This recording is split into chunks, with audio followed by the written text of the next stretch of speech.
बच्चे next one is that कि book keeping helps in making business policies budgeting costing etcetera. कहते कि जो आप हर एक चीज़ ਨੂੰ रिकॉर्ड करीदा हर एक चीज़ अपन बुक्स के उत्ते लिखीदा जो कॉपीज़ उत्ते लिखीदा कि मैं कित्थे पैसा खर्च किया ਉਹਦੇ ਨਾਲ ਤੁਸੀਂ ਕੀ ਬਣਾ ਸਕਦੇ ਹੋ ਪੋਲਿਸੀਜ਼। ਪੋਲਿਸੀ ਦਾ ਮਤਲਬ ਕਿ ਤੁਸੀਂ ਦੇਖਿਆ ਕਿ ਤੁਹਾਨੂੰ ਇਸ ਸਾਲ ਦੇ ਵਿੱਚ ਕਿੰਨਾ ਪ੍ਰੋਫਿਟ ਹੋਇਆ 2 ਲੱਖ ਰੁਪਏ ਹੋਇਆ ਤਾਂ ਤੁਸੀਂ ਇਹ ਸੋਚੋ ਕਿ ਅਗਲੇ ਵਾਰੀ ਮੈਂ ਪੋਲਿਸੀ ਇਹ ਬਣਾਉਣੀ ਆ ਮੈਂ ਅਗਲੀ ਵਾਰੀ ਇੱਦਾਂ ਕਰਨਾ ਕਿ ਮੈਨੂੰ ਪ੍ਰੋਫਿਟ ਕਿੰਨਾ ਹੋਵੇ 5 ਲੱਖ ਹੋਵੇ ਤੇ ਉਹ 5 ਲੱਖ ਪ੍ਰੋਫਿਟ ਬਣਾਉਣ ਲਈ ਤੁਸੀਂ ਵੱਖ-ਵੱਖ ਟੈਕਨੀਕਸ ਯੂਜ਼ ਕਰੋਗੇ ਕਿ ਮੈਂ ਇਸ ਸਾਲ ਆਹ ਟੈਕਨੀਕ ਯੂਜ਼ ਕੀਤੀ ਮੈਂ ਅਗਲੇ ਸਾਲ ਇੱਦਾਂ ਨਹੀਂ ਕਰਨਾ ਮੈਂ ਅਗਲੇ ਸਾਲ ਘੱਟ ਕੋਸਟ ਤੇ ਲੇਬਰ ਹਾਇਰ ਕਰਨੀ ਹੈ ਕਿ ਜਿੰਨਾ ਘੱਟ ਲੇਬਰ ਨੂੰ ਪੈਸਾ ਦਊਂਗਾ ਉਨਾ ਵੱਧ ਮੈਨੂੰ ਕੀ ਹੋਊਗਾ ਪ੍ਰੋਫਿਟ ਹੋਊਗਾ। ਬਜਟਿੰਗ ਦਾ ਮਤਲਬ ਇਹ ਹੁੰਦਾ ਕਿ ਤੁਸੀਂ ਸੋਚਦੇ ਜੋ ਕਿ ਇਸ ਸਾਲ ਤੇ ਜੇ ਤੁਸੀਂ ਸੋਚਿਆ ਕਿ ਤੁਹਾਨੂੰ ਇਸ ਸਾਲ ਦੇਖਿਆ ਕਿ ਇਸ ਸਾਲ 2 ਲੱਖ ਪ੍ਰੋਫਿਟ ਹੋਇਆ ਤੁਸੀਂ ਸੋਚ ਲਿਆ ਅਗਲੇ ਸਾਲ ਤੁਸੀਂ 5 ਲੱਖ ਪ੍ਰੋਫਿਟ ਕਮਾਉਣਾ ਤੇ ਬਜਟਿੰਗ ਦਾ ਮਤਲਬ ਹੁੰਦਾ ਤੁਸੀਂ ਬਜਟ ਬਣਾਉਂਦੇ ਜੋ ਬਜਟ ਦੇ ਵਿੱਚ ਕਿ ਤੁਸੀਂ ਸੋਚਦੇ ਜੋ ਕਿ ਅਸੀਂ ਆਹ ਚੀਜ਼ ਤੇ ਇੰਨਾ ਹੀ ਪੈਸਾ ਖਰਚ ਕਰਨਾ। ਫੋਰ ਐਗਜ਼ਾਮਪਲ ਤੁਸੀਂ ਸੋਚਦੇ ਜੋ ਕਿ ਜਦੋਂ ਤੁਹਾਡੇ ਪੇਰੈਂਟਸ ਨੇ ਤੁਹਾਨੂੰ 1000 ਰੁਪਇਆ ਦਿੱਤਾ ठीक है तो तुम सोचते हो कि इस बार मैं 500 ही विचों खर्चना 500 मैं की करना मैं बचाना। बजट का मतलब तुम बजट बना लेंदे जो कि मैं इन्ना ही पैसा खर्च करना 500 तो वध मैं पैसा नहीं खर्च करना। एंड जो बजटिंग बना ली तो कास्टिंग का मतलब 500 रुपया तुम कित्थे कित्थे वरतो जो आप लिख लें उन्होंने आप की कह दें बुक कीपिंग। बच्चे comparative study is possible with book keeping. Third point यह है कि कंपैरेटिव स्टडी पॉसीबल हो जाती है विद बुक कीपिंग के नाल। कहते कि कंपैरेटिव का मतलब होंदा वा कि एक साल नूं दूजे साल दे नाल कंपेयर करना। फॉर एग्जाम्पल कि जो तुहानूं स्कूल दे विच रिपोर्ट कार्ड दिंदे आ टीचर्स तुसीं 9th का रिपोर्ट कार्ड मिलिया जां 8th का तुसीं 8th के रिपोर्ट कार्ड नूं किहदे नाल कंपेयर करदे जो 9th के रिपोर्ट कार्ड दे नाल करदे जो ना 9th के रिपोर्ट कार्ड दे नाल कंपेयर करदे क्यों करदे जो तुहानूं ये हुंदा है कि 9th के रिपोर्ट कार्ड दे नाल तां करके कंपेयर करदे जो कि तुसीं ये वेखदे जो कि मैं पिछले साल नालों वध परसेंटेज आई है ਜਾਂ ਘੱਟ आई है। ਇੱਦਾਂ ਹੀ ਅਕਾਊਂਟਸ ਦੇ ਵਿੱਚ ਜਦੋਂ ਤੁਸੀਂ ਹਰ ਇੱਕ ਚੀਜ਼ ਦਾ ਲਿਖੋਗੇ ਕਿ ਤੁਸੀਂ ਹਰ ਇੱਕ ਚੀਜ਼ ਦਾ ਲਿਖੋਗੇ ਵੀ ਤੁਸੀਂ ਇਸ ਸਾਲ ਤੁਹਾਨੂੰ 2 ਲੱਖ ਪ੍ਰੋਫਿਟ ਹੋਇਆ ਸੀ ਅਗਲੇ ਸਾਲ ਤੁਹਾਨੂੰ ਕਿੰਨਾ ਹੋਇਆ ਮੰਨ ਕੇ ਚਲੋ 5 ਲੱਖ ਤੇ ਤੁਸੀਂ ਦੇਖਦੇ ਹੋ ਕੰਪੈਰੀਟਿਵ ਦਾ ਮਤਲਬ ਇੱਕ ਸਾਲ ਨੂੰ ਦੂਜੇ ਸਾਲ ਦੇ ਨਾਲ ਕੰਪੇਅਰ ਕਰਦੇ ਜੋ ਐਂਡ ਉਹ ਕੰਪੈਰੀਜ਼ਨ ਫਿਰ ਹੀ ਹੋ ਸਕਦਾ ਹੈ ਜਦੋਂ ਤੁਸੀਂ ਹਰ ਇੱਕ ਚੀਜ਼ ਦੀ ਕੀ ਲਿਖਿਆ ਹੋਊਗਾ ਹਰ ਇੱਕ ਚੀਜ਼ ਨੂੰ ਲਿਖਿਆ ਹੋਊਗਾ ਆ ਮੈਂ ਪੈਸਾ ਇੱਥੇ ਖਰਚ ਕੀਤਾ ਤੇ ਆ ਮੈਂ ਪੈਸਾ ਇੱਥੇ ਖਰਚ ਕੀਤਾ। ਜਿੰਨਾ ਚਿਰ ਤੱਕ ਤੁਸੀਂ ਇਹ ਚੀਜ਼ਾਂ ਲਿਖਣ ਹੀ ਨਹੀਂ ਦੇ ਕਿ ਮੈਂ ਪੈਸਾ ਕਿੱਥੇ ਖਰਚ ਕੀਤਾ ਉਹਨਾਂ ਚਿਰ ਤੱਕ ਤੁਸੀਂ ਇੱਕ ਸਾਲ ਨੂੰ ਦੂਜੇ ਸਾਲ ਦੇ ਨਾਲ ਕੰਪੇਅਰ ਨਹੀਂ ਕਰ ਸਕਦੇ। ਠੀਕ ਹੈ देखो for fourth point every businessman wants to get information about total purchases. कहता जिन्हें बिजनेस खोलिया जे मान के चलो मैं तुहानूं कल भी एग्जाम्पल दी शू का बिजनेस खोलिया शूज़ बनाउण दा ठीक है तो परचेजेस का मतलब होंदा कि बिजनेसमैन ने ये वेखना वा कि मैं एक साल दे विच टोटल परचेज किन्नी कीती।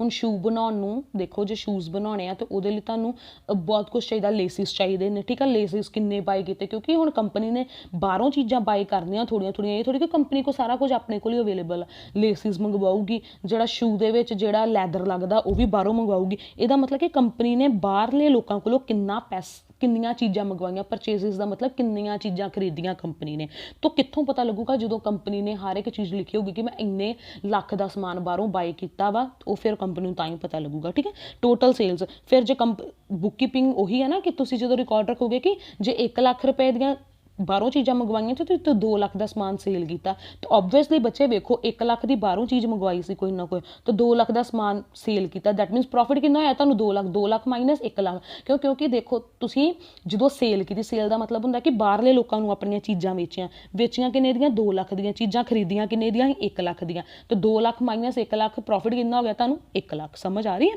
ਟੋਟਲ ਕ੍ਰੈਡੀਟਰਸ ਬੱਚੇ ਬਿਜ਼ਨਸ ਦੇ ਵਿੱਚ ਜਾਂ ਕਮਰਸ ਦੇ ਵਿੱਚ ਕ੍ਰੈਡੀਟਰਸ ਹੁੰਦੇ ਆ ਜਿਨ੍ਹਾਂ ਕੋਲੋਂ ਬਿਜ਼ਨਸ ਨੇ ਇੱਕ बिजनेसमैन ने उधार ते पैसा लिया हुंदा है। ठीक है बिजनेसमैन ने उधार ते पैसा लिया हुंदा जिद्दां देखो क्रेडिटर्स होंदे जिन्ना को बिजनेस कहंदा वा कि तू मैनू इस बार उधार पैसा दे दे मैं अगली बार तेनू पैसा पे कर दूंगा। ठीक है दैट मीनस टोटल क्रेडिटर्स वो वाले क्रेडिटर्स होंदे आ कि जो वो भी आपां नूं कित्थों पता लगणगे क्रेडिटर्स ਜਦੋਂ ਆਪਾਂ ਆਪਣੇ ਲਿਖਿਆ ਹੋਊਗਾ ਕਿ ਮੈਂ ਇੰਨਾ ਪੈਸਾ ਬਾਹਰੋਂ ਲੋਕਾਂ ਕੋਲੋਂ ਲਿਆ ਵਾ ਤੇ ਬਾਹਰੋਂ ਲੋਕਾਂ ਕੋਲ ਲਿਆ ਵਾ ਤਾਂ ਕਿੱਥੋਂ ਪਤਾ ਲੱਗੂਗਾ ਜਦੋਂ ਆਪਾਂ ਰਿਕਾਰਡ ਬਣਾਏ ਹੋਣਗੇ ਤਾਂ ਰਿਕਾਰਡ ਕਿੱਥੋਂ ਬਣਨਗੇ ਬੁੱਕ ਕੀਪਿੰਗ ਦੇ ਜਦੋਂ ਤੁਸੀਂ ਹਰ ਇੱਕ ਚੀਜ਼ ਦਾ ਨੋਟ ਲਿਖਿਆ ਹੋਏਗਾ। ਠੀਕ ਹੈ ਐਂਡ ਐਕਸਪੈਂਸਿਸ ਦਾ ਮਤਲਬ ਹੁੰਦਾ ਖਰਚਾ ਕਿ ਤੁਸੀਂ ਇੱਕ ਸਾਲ ਦੇ ਵਿੱਚ ਕਿੰਨਾ ਖਰਚਾ ਕੀਤਾ। ਜੇ ਸ਼ੂ ਬਣਾਏ ਆ ਤਾਂ ਸ਼ੂ ਨੂੰ ਬਣਾਉਣ ਲੱਗੇ ਤੁਹਾਡਾ ਖਰਚਾ ਕਿੰਨਾ ਐਕਸਪੈਂਸ ਦਾ ਅਕਾਊਂਟਸ ਦੀ ਭਾਸ਼ਾ ਦੇ ਵਿੱਚ ਮਤਲਬ ਹੁੰਦਾ ਹੈ ਖਰਚਾ।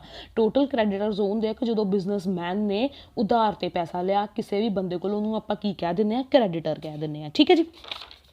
एंड फिफ्थ पॉइंट है it is impossible for it is impossible for every human being to remember each and every transaction for a long period of time because human memory is limited।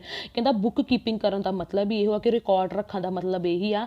Record ਕਿਉਂ ਆਪਾਂ ਕਾਪੀਆਂ ਦੇ ਵਿੱਚ ਰੱਖਦੇ ਤਾਂ ਜੋ ਰੱਖਦੇ ਆ ਕਿ ਇਹ ਕਹਿੰਦੇ ਬਹੁਤ ਔਖਾ ਕੰਮ ਆ ਰਿਮੈਂਬਰ ਕਰਨਾ। ਕਹਿੰਦੇ ਕਿ ਜਿਹੜਾ ਹਿਊਮਨ ਬੀਇੰਗ ਆ ਇੱਕ ਪਰਸਨ ਆ ਉਹ ਹਰ ਇੱਕ ਚੀਜ਼ ਨੂੰ ਰਿਮੈਂਬਰ ਨਹੀਂ ਕਰਦਾ। ਤੁਹਾਨੂੰ 5-6 ਦਿਨ ਯਾਦ ਰਹੂਗਾ ਕਿ ਤੁਸੀਂ ਪੈਸੇ ਕਿੱਥੇ ਖਰਚੇ ਸੀ, ਬਟ ਜੇ ਤੁਹਾਨੂੰ ਮਹੀਨੇ ਬਾਅਦ ਪੁੱਛਿਆ ਜਾਵੇ ਨਾ ਉਹ 1000 ਰੁਪਇਆ ਤੁਸੀਂ ਕਿੱਥੇ ਖਰਚਿਆ ਤੁਹਾਨੂੰ ਨਹੀਂ ਯਾਦ ਰਹੂਗਾ। ਕਿਉਂਕਿ ਕਹਿੰਦੇ ਹਿਊਮਨ ਦੀ ਮੈਮਰੀ ਕੀ ਹੁੰਦੀ ਲਿਮਿਟਡ ਹੁੰਦੀ ਆ ਕਿ ਆਪਾਂ ਜਿਹੜੀ ਆਪਣੇ ਦਿਮਾਗ ਆ ਥੋੜਾ ਚਿਰ ਚੀਜ਼ਾਂ ਨੂੰ ਯਾਦ ਰੱਖਦਾ ਵਾ ਉਸ ਤੋਂ ਬਾਅਦ ਚੀਜ਼ਾਂ ਨੂੰ ਭੁੱਲਣਾ ਸ਼ੁਰੂ ਕਰ ਦਿੰਦਾ। ਬਟ ਜੇ ਆਪਾਂ ਹਰ ਇੱਕ ਚੀਜ਼ ਦਾ ਰਿਕਾਰਡ ਰੱਖਿਆ ਹੋਊਗਾ ਕਿ ਆਪਾਂ ਲਿਖਿਆ ਹੋਊਗਾ ਮੈਂ 1000 ਰੁਪਇਆ ਕਿੱਥੇ ਖਰਚ ਕੀਤਾ, ਤੇ ਫਿਰ ਤੁਹਾਨੂੰ ਭਾਵੇਂ ਕੋਈ 10 ਸਾਲਾਂ ਬਾਅਦ ਪੁੱਛ ਲੇ ਤਾਂ ਤੁਸੀਂ ਉਹ ਕਾਪੀ ਕੱਢ ਕੇ ਦਿਖਾ ਦੋਗੇ ਕਿ ਆ ਮੈਂ ਪੈਸਾ ਇੱਥੇ ਖਰਚ ਕੀਤਾ ਸੀ। ਸੋ ਕਹਿੰਦੇ ਆ ਕਿ ਬੁੱਕ ਕੀਪਿੰਗ ਦਾ ਮਤਲਬ ਹੀ ਇਹ ਮੈਂ ਤੁਹਾਨੂੰ ਬਾਰ-ਬਾਰ ਕਹਿ ਰਹੀ ਹਾਂ ਕਿ ਜਦੋਂ ਤੁਸੀਂ ਕੋਈ ਵੀ ਚੀਜ਼ ਬੁੱਕ ਕੀਪਿੰਗ ਦਾ ਮਤਲਬ ਹੀ ਹੈ ਅਕਾਊਂਟਸ ਦੀ ਭਾਸ਼ਾ 'ਚ ਮੈਂ ਤੁਹਾਨੂੰ ਬਾਰ-ਬਾਰ ਕਹਿ ਰਹੀ ਹਾਂ ਕਿ ਅਕਾਊਂਟਸ ਕਿਹਦੇ ਨਾਲ ਰਿਲੇਟ ਕਰਦਾ ਸਿਰਫ ਮਨੀ ਦੀਆਂ ਟਰਮਸ ਦੇ ਨਾਲ, ਪੈਸੇ ਨਾਲ ਮਤਲਬ ਆ ਅਕਾਊਂਟਸ ਦੇ ਵਿੱਚ।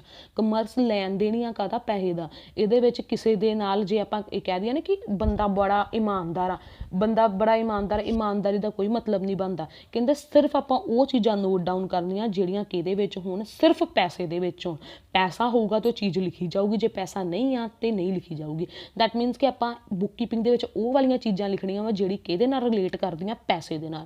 ਐਂਡ ਜਦੋਂ ਉਹ ਚੀਜ਼ਾਂ ਪੈਸੇ ਦੇ ਨਾਲ ਰਿਲੇਟ ਕਰਦੀਆਂ ਵਾ ਦੈਟ ਮੀਨਸ ਕਿ ਜਿਹੜੀ ਚੀਜ਼ ਪੈਸੇ ਦੇ ਨਾਲ ਰਿਲੇਟ ਕਰਦੀ ਉਹਨੂੰ ਆਪਾਂ ਆਪਣੀਆਂ ਕਾਪੀਆਂ ਉੱਤੇ ਲਿਖਣਾ ਹੀ ਲਿਖਣਾ ਕਿ ਮੈਂ ਪੈਸਾ ਕਿੱਥੇ ਖਰਚ ਕੀਤਾ। ਜਦੋਂ ਆਪਾਂ ਉਹ ਕਾਪੀਆਂ ਦੇ ਵਿੱਚ ਲਿਖਦੇ ਉਹਨੂੰ ਆਪਾਂ ਕੀ ਕਹਿ ਦਿੰਦੇ ਬੁੱਕ ਕੀਪਿੰਗ। ਇੱਕ ਹੋਰ ਡੈਫੀਨੇਸ਼ਨ ਆ book keeping the, the art of recording business transaction in a regular and systematic manner। ਕਹਿੰਦੇ ਕਿ ਇੱਕ ਹੁਨਰ ਹੋਣਾ ਹੁੰਦਾ ਹਰ ਇੱਕ ਕੋਲ, ਹੈ ਨਾ। ਤੁਹਾਡੇ ਘਰ ਦੇ ਵਿੱਚ ਜੇ ਤੁਹਾਡੇ ਕੋਲ ਵੀ ਆ ਕਿ ਇੱਕ ਆਰਟ ਦਾ ਮਤਲਬ ਹੁੰਦਾ ਕਿ ਹੁਨਰ ਆ ਤੁਹਾਡੇ ਕੋਲ ਕਿ ਤੁਸੀਂ ਲਿਖਦੇ ਜੋ ਕਿ ਮੈਂ ਇੰਨੇ ਪੈਸੇ ਇੱਥੇ ਖਰਚ ਕੀਤੇ। ਜਦੋਂ ਕਹਿੰਦੇ ਕਿ ਆਪਾਂ ਕੋਈ ਵੀ ਚੀਜ਼ ਨੂੰ ਲਿਖਦੇ ਆ ਰਿਕਾਰਡ ਕਰਦੇ ਆ, ਕਿਹਨੂੰ ਰਿਕਾਰਡ ਕਰਦੇ ਟ੍ਰਾਂਜੈਕਸ਼ਨਸ ਨੂੰ। ਮੈਂ ਟ੍ਰਾਂਜੈਕਸ਼ਨਸ ਪਹਿਲਾਂ ਵੀ ਤੁਹਾਨੂੰ ਦੱਸਿਆ ਟ੍ਰਾਂਜੈਕਸ਼ਨਸ ਕੀ ਹੁੰਦੀਆਂ ਵਾ। ਕੋਈ ਵੀ ਐਂਟਰੀ ਕਿਹੜੀ ਹੁੰਦੀ ਜਿੱਦਾਂ ਤੁਸੀਂ ਪਾਤੀ ਕਿ 1 ਜਨਵਰੀ ਨੂੰ ਮੈਂ ਸ਼ੂਜ਼ ਬਾਈ ਕੀਤੇ, ਉਹ ਕੀ ਹੈ ਇੱਕ ਟ੍ਰਾਂਜੈਕਸ਼ਨ ਆ।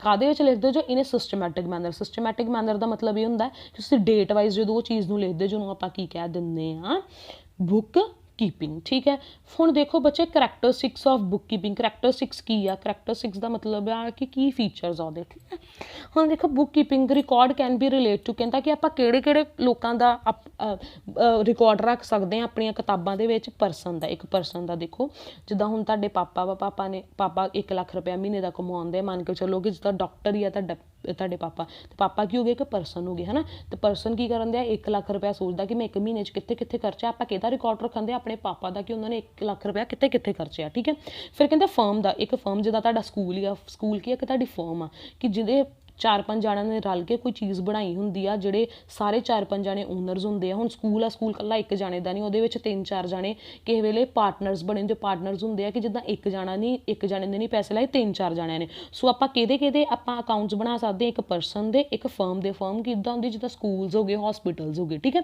And non profit institutions. Non profit ਹੁੰਦੀਆਂ ਕਿਹਦੇ ਰਿਕਾਰਡਸ ਬਣਾਉਣੇ ਨੋਨ ਪ੍ਰੋਫਿਟ ਹੁੰਦੇ ਜਿੱਦਾਂ ਤੁਸੀਂ ਦੇਖਦੇ ਜੋ ਨਾ ਟਿਕਟੋਕ ਤੇ ਇੰਸਟਾ ਤੇ ਜਾਂ ਯੂਟਿਊਬ ਦੇ ਅਨਮੋਲ ਕਵਤਰਾ ਦੇ NGO ਦਾ ਮਤਲਬ ਹੁੰਦਾ ਹੈ ਕਿ ਨੋਨ ਗਵਰਨਮੈਂਟ ਇੰਸਟੀਟਿਊਸ਼ਨਸ ਅਤੇ ਨਾਲ ਨੋਨ ਪ੍ਰੋਫਿਟ। ਉਹਨਾਂ ਦਾ ਕੋਈ ਪ੍ਰੋਫਿਟ ਤਾਂ ਨਹੀਂ ਹੁੰਦਾ ਨਾ ਕਿ ਨੋਨ ਪ੍ਰੋਫਿਟ ਇੰਸਟੀਟਿਊਸ਼ਨਸ ਉਹ ਵਾਲੇ ਇੰਸਟੀਟਿਊਸ਼ਨ ਹੁੰਦੇ ਕਿ ਜਿਨ੍ਹਾਂ ਦਾ ਮੋਟਿਵ ਕੀ ਹੁੰਦਾ ਪ੍ਰੋਫਿਟ ਕਮਾਉਣਾ ਨਹੀਂ ਹੁੰਦਾ, ਜਿਨ੍ਹਾਂ ਦਾ ਮੋਟਿਵ ਹੁੰਦਾ ਕਿ ਲੋਕਾਂ ਦੀ ਸੇਵਾ ਕਰਨ ਦਾ, ਜਿੱਦਾਂ ਅਨਮੋਲ ਕਵਤਰਾ ਦਾ NGO ਆ। ਠੀਕ ਹੈ, ਸੋ ਕਹਿੰਦੇ ਕਿ ਇਹਨਾਂ 3 ਜਣਿਆਂ ਦੇ ਰਿਕਾਰਡਸ ਬਣਾਏ ਜਾਂਦੇ। ਪਹਿਲਾਂ ਤੇ ਕਿ ਪਰਸਨ ਦਾ ਆਪਾਂ ਰਿਕਾਰਡ ਬਣਾਉਂਦੇ ਆ, ਜਾਂ ਫਿਰ ਆਪਾਂ ਕਿਹਦਾ ਬਣਾਉਂਦੇ ਇੱਕ ਫਰਮ ਦਾ ਬਣਾਉਂਦੇ ਆ, ਤੇ ਜਾਂ ਫਿਰ ਕਿਹਦਾ ਬਣਾਉਂਦੇ NPI ਨੋਨ ਪ੍ਰੋਫਿਟ ਦੀ ਐਗਜ਼ਾਮਪਲ ਮੈਂ ਤੁਹਾਨੂੰ ਦਿੱਤੀ ਅਨਮੋਲ ਕਵਤਰਾ ਦੀ। ਠੀਕ ਆ, ਜਾਂ ਪਿੰਗਲਵਾੜਾ ਹੋ ਗਿਆ। ਪਿੰਗਲਵਾੜਾ ਵੀ ਇਹ ਹੈ ਨਾ ਕਿ ਲੋਕਾਂ ਕੋਲੋਂ ਕੀ ਕਰਦਾ ਹੈ ਕਿ ਲੋਕਾਂ ਦੀ ਸੇਵਾ ਕਰ ਰਹੇ ਨੇ। ਠੀਕ ਆ, ਉਹਨਾਂ ਦਾ ਮੋਟਿਵ ਇਹ ਨਹੀਂ ਹੈ ਕਿ ਪ੍ਰੋਫਿਟ ਕਮਾਉਣਾ। The recording is done in proper books of account such as journal, ledger etcetera. ਕਹਿੰਦੇ ਕਿ ਜਿਹੜੀ ਰਿਕਾਰਡਿੰਗ ਆ ਆਪਾਂ ਮੰਨ ਕੇ ਤੇ ਚੱਲਦੇ, ਮੈਂ ਤੁਹਾਨੂੰ ਕਿਹਾ ਕਿ ਕਿਤਾਬਾਂ 'ਚ ਕਰੀ ਦੀ ਆ, ਕਾਪੀਆਂ 'ਚ ਕਰੀ ਦੀ ਆ। ਠੀਕ ਆ, ਬਟ ਅਕਾਊਂਟਸ ਦੀ ਭਾਸ਼ਾ ਦੇ ਵਿੱਚ ਉਹ ਕਾਪੀਆਂ ਕਿਹੜੀਆਂ ਹੁੰਦੀਆਂ ਜਰਨਲ, ਲੈਜਰ। ਉਹ ਕਾਪੀਆਂ ਤੁਹਾਨੂੰ ਵੱਖ-ਵੱਖ ਜਦੋਂ ਤੁਹਾਨੂੰ ਕਾਪੀ ਦਿੰਦੇ ਉਹਦੇ ਉੱਤੇ ਲਿਖਿਆ ਹੁੰਦਾ ਜਰਨਲ, ਇੱਕ ਕਾਪੀ 'ਤੇ ਲਿਖਿਆ ਹੁੰਦਾ ਲੈਜਰ। ਉਹ ਰਜਿਸਟਰ ਜੇ ਬਣੇ ਹੁੰਦੇ ਆ। ਉਹ ਬੱਚੇ ਫੁੱਲ ਫਲੈਜ ਚੈਪਟਰ ਆ, ਇਹ ਆਪਾਂ ਪੜ੍ਹਾਂਗੇ 2-3 ਚੈਪਟਰਸ ਤੋਂ ਬਾਅਦ ਅਕਾਊਂਟਸ ਦੇ ਵਿੱਚ ਆਉਣੇ, ਫਿਰ ਤੁਹਾਨੂੰ ਪਤਾ ਲੱਗੂਗਾ ਕਿ ਜਰਨਲ ਲੈਜਰ ਕੀ ਹੁੰਦੇ ਨੇ। ਹਾਲੇ ਤੁਸੀਂ ਇੰਨਾ ਸਮਝੋ ਕਿ ਇਹ ਸਿਰਫ ਆਪਾਂ ਜਿਹੜੇ ਆਪਣੇ ਅਕਾਊਂਟ ਜਿਹੜੇ ਆਪਾਂ ਐਂਟਰੀਆਂ ਲਿਖਣੀਆਂ ਵਿੱਚ ਆਪਣਾ ਰਿਕਾਰਡ ਬਣਾਉਣਾ ਵਾ, ਉਹ ਪਹਿਲਾਂ ਕਾਤੇ ਬਣਾਉਣਾ ਕਾਪੀਜ਼ ਦੇ ਉੱਤੇ ਜਾਂ ਬੁੱਕਸ ਦੇ ਉੱਤੇ ਬਣਾਉਣਾ। ਐਂਡ ਜਿਹੜੀਆਂ ਉਹ ਬੁੱਕਸ ਆ ਉਹਨਾਂ ਨੂੰ ਆਪਾਂ ਕੀ ਕਿਹਾ ਜਾਂਦਾ ਜਰਨਲ ਜਾਂ ਲੈਜਰ। ਐਂਡ ਉਹ ਮੈਂ ਤੁਹਾਨੂੰ ਬਾਅਦ ਚੋਂ ਪੜ੍ਹਾਉਂਗੀ। कि की ਹੁੰਦੇ ਆ, ਠੀਕ ਹੈ।